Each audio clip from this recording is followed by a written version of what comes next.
Assalamualaikum warahmatullahi wabarakatuh. Apa kabar semuanya? Semoga semuanya sehat.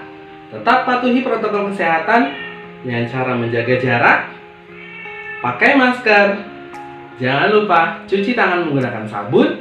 Bila perlu, pakai hand sanitizer kemanapun kalian pergi.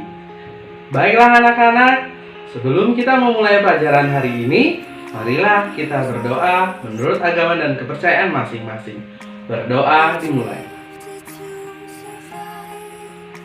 Selesai.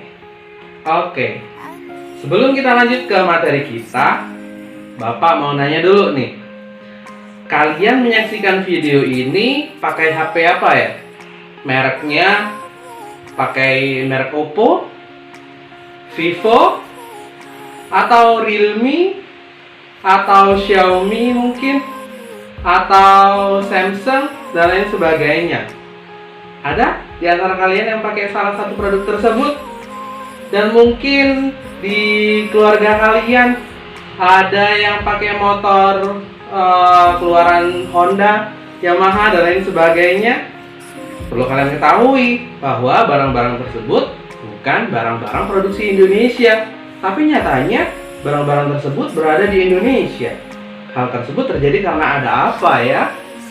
Iya betul, karena ada yang namanya perdagangan internasional. Oke, jadi perdagangan internasional itu apa sih? Nah, perdagangan internasional adalah proses pertukaran barang dan atau jasa antara dua negara atau lebih dengan tujuan untuk mendapatkan keuntungan atau laba. Nah, faktor-faktor yang mendorong terjadinya perdagangan internasional itu ada apa saja sih? Kenapa bisa ada yang namanya kerjasama antara Indonesia dengan Cina, Indonesia dengan USA atau Amerika Serikat, Indonesia dengan Jepang, dan lain sebagainya? Tentu terdapat beberapa faktor yang mendorong terjadinya perdagangan internasional tersebut. Yang pertama, perbedaan sumber daya alam yang dimiliki oleh setiap negara.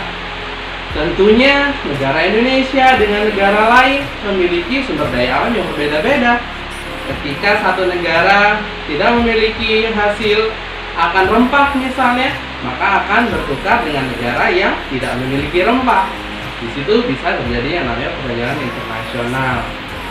Selanjutnya, ada perbedaan tingkat kualitas sumber daya manusia. Ketika sebuah negara memiliki sumber daya manusia yang berkualitas, maka tingkat produksi suatu barang akan semakin berkualitas atau bermutu. Selanjutnya yang ketiga adalah perbedaan ilmu pengetahuan dan teknologi. Yang keempat, perbedaan budaya suatu negara. Dan yang kelima adalah perbedaan-perbedaan lain yang mempengaruhi perdagangan internasional, seperti perbedaan harga barang, perbedaan upah dan biaya produksi, serta perbedaan selera. Oke, ngomong-ngomong masalah perdagangan internasional, kalian tentu udah tahu nih, apa manfaat perdagangan internasional. Salah satunya yaitu setiap negara itu dapat memenuhi kebutuhan akan barang dan jasa. Misalnya kayak kalian ini, di musim pandemi seperti sekarang ini, kalian memerlukan yang namanya teknologi HP. Nah, kalau Indonesia belum bisa memproduksi HP sendiri, maka Indonesia bisa mengimpor dari negara lain. Makanya ada yang namanya perdagangan internasional, dan HP-HP tersebut dijuallah di Indonesia dan bisa sampai ke tangan kalian. Oke, manfaat selanjutnya yaitu setiap negara dapat menciptakan spesialisasi produk. Maksudnya apa sih spesialisasi produk? Misalnya kayak kita, negara Indonesia yang sangat kaya akan sumber daya alam. Nggak usah jauh-jauh deh. Misalnya kayak daerah di sekitar kita itu kaya akan karet, hasil kelapa sawit. Kalau pemerintah bisa mengolah barang-barang tersebut menjadi lebih berharga dan bisa memiliki nilai ekonomis yang lebih tinggi, tentunya negara Indonesia harusnya bisa menjadi negara pengekspor barang-barang hasil dari karet dan juga dari kelapa sawit. Selanjutnya yang ketiga, penduduk di suatu negara akan mendapatkan barang dengan mudah dan juga harga yang murah. Coba bayangkan kalau misalnya Indonesia nggak bisa memproduksi motor, harus memproduksi motor sendiri.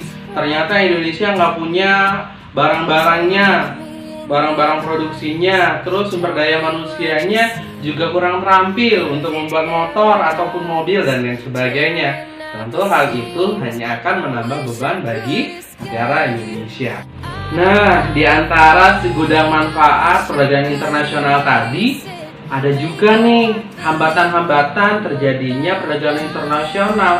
Ada apa saja sih? Yang pertama, ada yang namanya proteksi. Apa itu proteksi?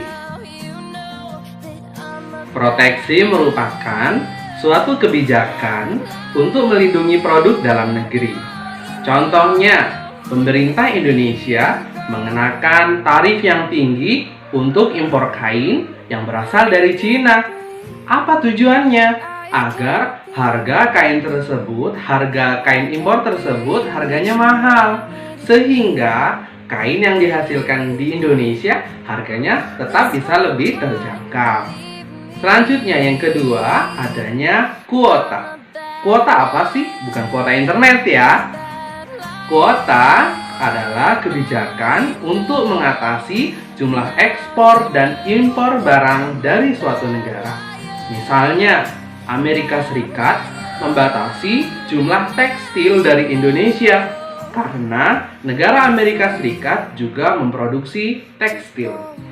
Yang ketiga, tarif. Tarif adalah kebijakan pajak atas barang ekspor dan impor. Kebijakan ini bertujuan untuk meningkatkan devisa negara dan juga untuk melindungi produksi dalam negeri. Yang keempat, ada yang namanya politik dumping. Tulisannya dumping ya. Apa itu? Politik dumping adalah kebijakan menjual barang di luar negeri lebih murah daripada di dalam negeri sendiri. Contohnya apa? Misalnya nih, Jepang memproduksi motor, mobil, dan lain sebagainya dijual murah di negara-negara lain.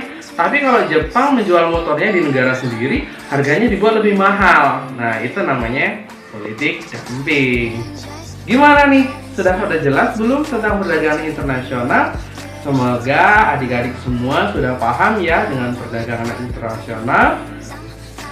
Kalau ada pertanyaan, boleh ditanyakan langsung di kolom komentar. Terima kasih atas perhatiannya. Wassalamualaikum warahmatullahi wabarakatuh.